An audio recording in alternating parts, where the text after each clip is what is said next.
The dev feedback has been announced on the Call of Dragons official Discord, and there is quite an uproar about it. So let's have a look myself and take an evaluation on this dev feedback in December and see how things are looking moving forward. Hello guys, yes, smash like, comment and subscribe for more daily videos here with me, MrSneakyy, and we're here on the official Call of Dragons Discord. And if you're wondering how, you can just hit the link down in the description below. You should be able to join, and it's in the support section. So if you just go down to support, you'll be able to see dev feedback, and you can actually see all of the dev feedbacks that has been part of it, right? So here we're going to go through this part of, the dev feedback. There is stuff here to do with part 6. To do with the old one, which we're not going to discuss because obviously we've done that already. But this has got a lot of thumbs down and angry emotes. So let's have a look and see why people are obviously upset about this. Because the first question is to do with the defense tower mechanics and PvP experience being long and dull. So the way I think they are talking about this, and then the way the response is named here, so you could say the devs. The initial intention of the defense towers was to diversify ways of battle are conducted and increase suspense during battles, right? So it sounds like they're talking about the turrets, right? The 3 different types of turrets. So the fire turret, the ice turret, and the infirm or venomous turret, right? So it looks like they're talking about these, and obviously they gradually notice that Lord's Prime basically just primarily focus on using these defense towers as their main tactic instead of using these as kind of like a support tool, as like a auxiliary building.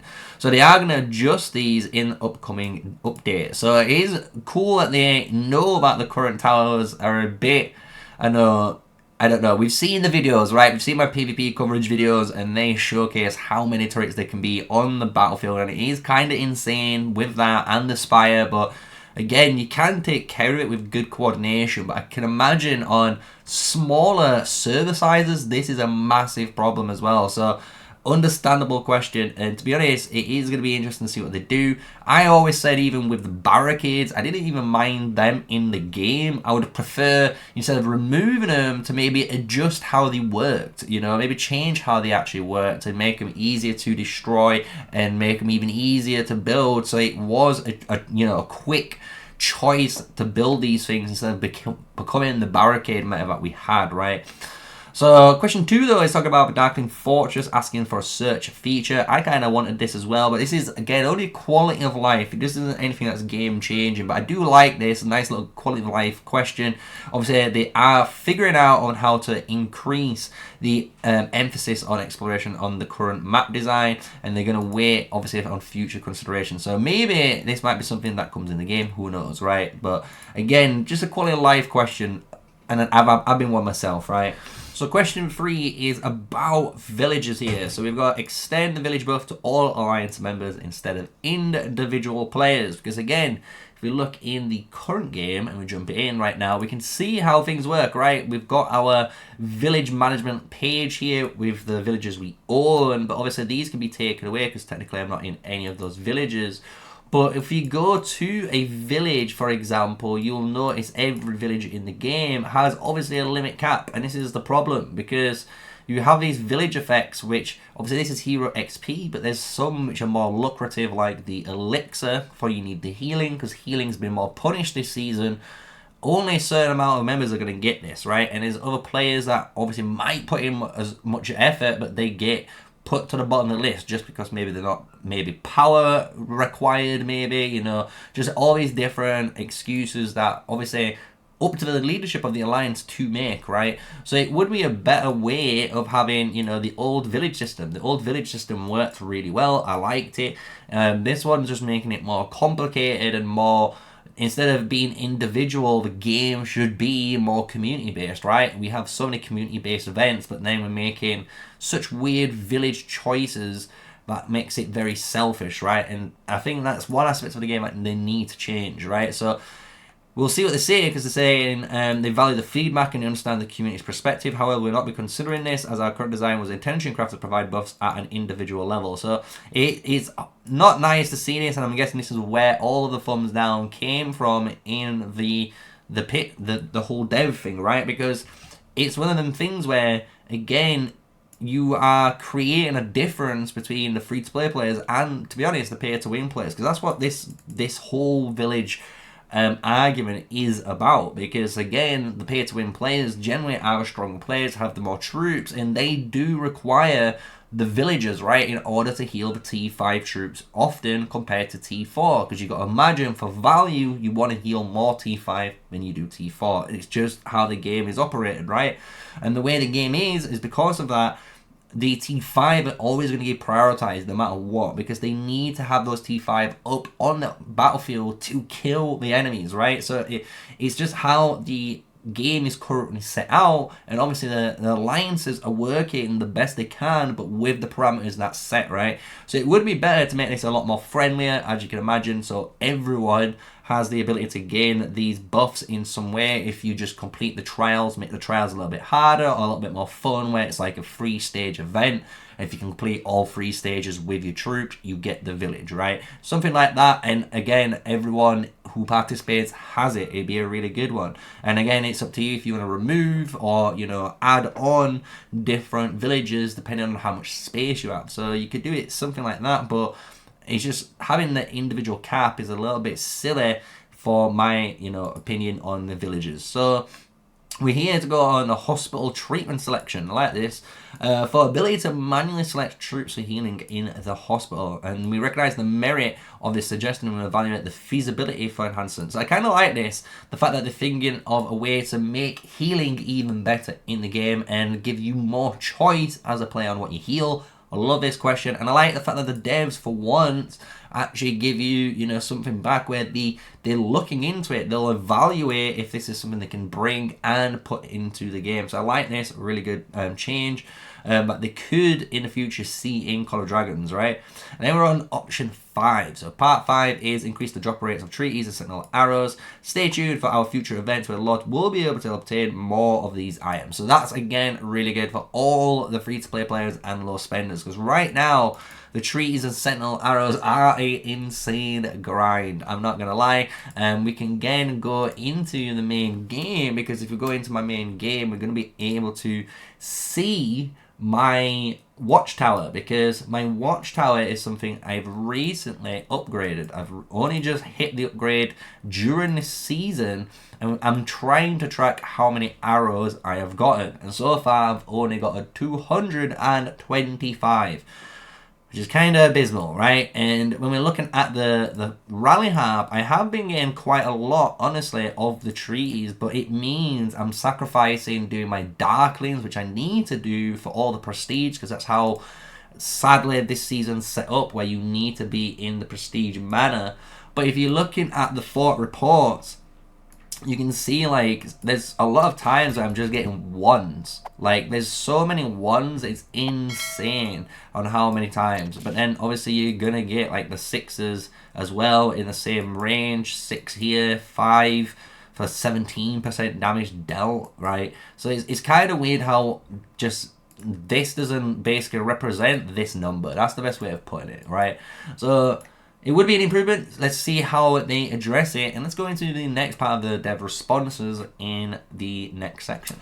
So here we are. We've got the final couple of questions. Again, 5 to go. And it is a roller coaster. Let's just say that. This dev feedback has been a roller coaster. It's been one where certain things have been good, you know, where they've talked about it, but then there's stuff that's, again, like, this is just not a great thing that we're talking about, and it's just a little bit hesitant on the response, right? So let's see if it improves it any better, because this is, in my opinion, a question that, I don't know, it feels like a wasted question to use, because you can imagine, as you can see, as the devs respond, they're evaluating the idea of adding more gathering heroes. Obviously, the definitive timeline isn't established, right? And we can imagine that, again, in-game, guys, because this is still early doors, and I think what the problem is right now is players, maybe coming from Rise of Kingdoms, has so many more heroes in the game because of KVK 1, 2, and 3 is already set up.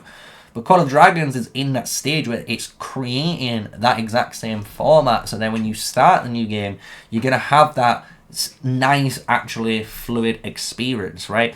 And if we go into now the actual, like, game and we look at the heroes, like, we do miss quite a lot of heroes for like the mage players. The mages don't have anything really apart from Valen and obviously your Wild Deer, and then the flying marchers that people are using with your Fear and Atheist, right? But there's no legendary other heroes you can pick from, and you look at everyone else, there's so many more. We do know more mage heroes are coming, which is really good.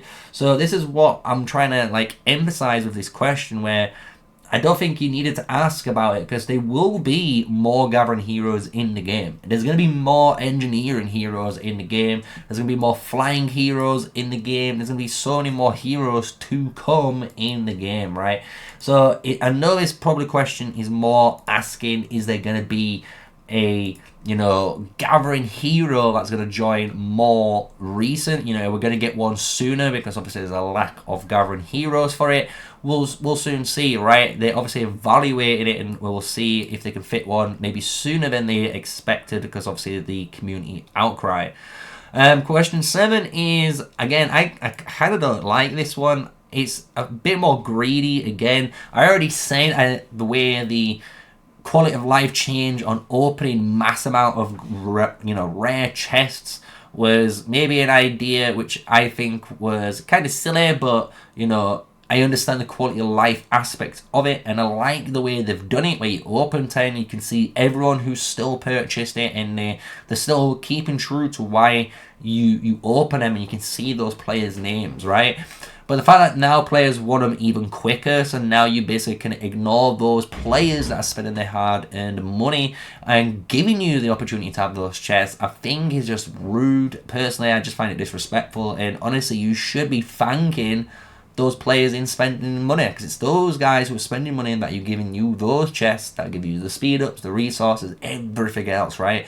So you should be grateful, and you should be thanking them. You shouldn't be trying to make this thing faster so you can just skip through, right? I just find it a kind of a distasteful extra greed on what's already been added in, right? Free healing potions. This is one thing I'm going to talk about a bit. Let's see what they say. Please provide more opportunities to acquire them. We will assess the base data, and then through immediate changes may not be forthcoming. Right. So the way this is worded is basically they're going to look at obviously all of our data, see what's going on. Obviously they might not have any upgrades to the healing in this new update that might be coming soon. Who knows? Maybe the update after, you know, that might be the one where they fix it, right? They've got already this patch note, this patch already ready, you know, what they need to work on. So you've got to think, they've got to do one step at a time. So it's understandable if they can obviously put this basically in the timeline, they might do that.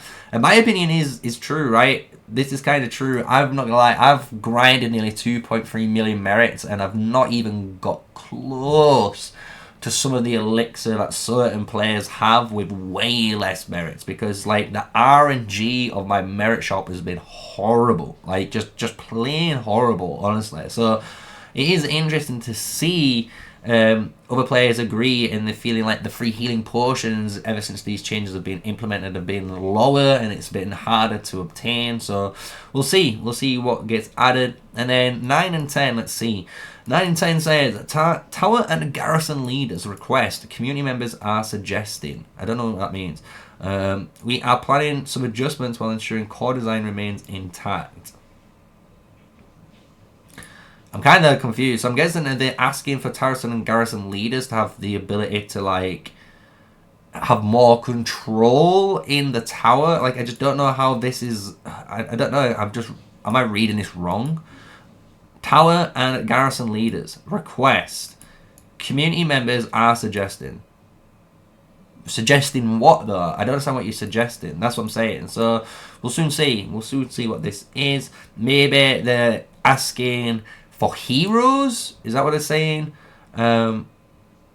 Like, I don't know. We are planning some adjustments while ensuring the core design remains intact. So, I don't know if this means they're trying to, again, change how towers and garrison leads work, maybe how flag mechanics work, or how they're implementing maybe new tower and garrison heroes. Like, you know what I'm saying? It feels like a very broad question. I feel like I just don't have the answer to, unfortunately. So I do apologise, guys. I tried my best. I think I've deciphered the best I can. But number 10 is one which I really, again, the overflow of gold heads, building and research speed ups. We appreciate your input, and obviously ways to recycle the overflow items are being considered in future roadmaps. So this is something I know which is really good and gives me obviously some hope, because obviously these are times for basically the spenders or even the really old players that have maybe like a maxed out Nico from gold keys, right? And then they're still getting Nico heads and they're just sat there. They can't even get rid of them for the scrap coins. They can't do anything with this, right? They're just sat there.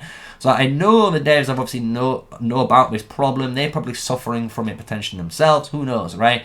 And they're going to obviously in the roadmap in the future, maybe in season 3, season 4, who knows, they're going to add obviously a way to recycle these objectives, you know, for better items, which is what you're going to need for your account.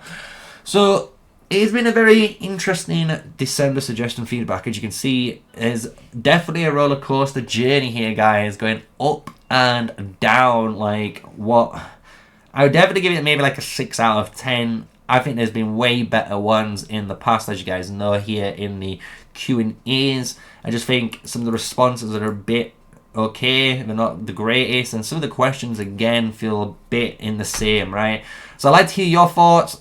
Tell me what you guys think to any of the questions. Again, if you want to reply to a specific thing, honestly, the best thing to do is maybe just put the number. So if you're talking about the village buffs, put the number 3 and then start writing your answer out so people know that you're talking about the village buffs in this suggestion in the comments below. And then if the devs read the comments, they can obviously hear your feedback from the video too, as well as myself, right? So I hope you guys have enjoyed it. This has been Dev Feedback December. I hope you guys check it out, put your reactions on the Call of Duty Discord. But with all of that, smash like, comment, and subscribe. My name is MrSneakyy. You guys know it already, and I'm official Call of Dragons content creator. So with all of that, stay safe, stay sneaky. Peace out.